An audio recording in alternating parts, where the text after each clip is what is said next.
Join me as I dig deep into the ground to see if plants really do talk to each other underground.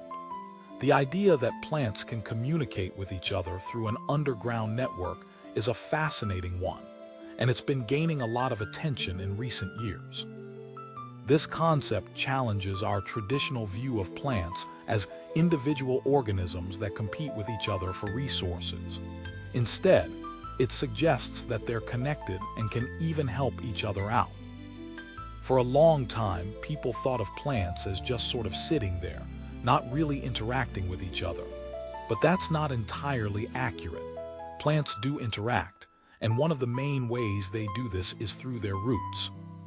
The problem is, it's hard to study what's going on beneath the surface.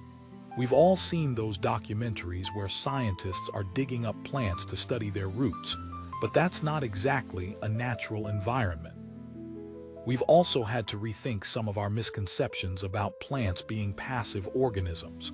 They can respond to their environment and they can even communicate with each other. But how do they do it? That's the million-dollar question. The study of plant communication is still a relatively new field, and there's a lot we don't know. But one thing is clear: plants are not just solitary organisms that are out to survive on their own. Plants use a network of fungi in their roots to communicate and share resources. This network, called mycorrhizal, acts like an underground internet, allowing plants to share nutrients and even warn each other about predators. It's a complex system that involves chemical signals and even electrical impulses. For example, when one plant is under attack by insects, it can release chemical signals into the mycorrhizal network, warning its neighbors to boost their defenses. These chemical signals can be specific, allowing plants to tailor their responses to specific threats. And it's not just about defense. Plants can also use this network to share nutrients. For instance, when one plant is struggling to get enough light, its neighbors can share some of their nutrients with it through the mycorrhizal network.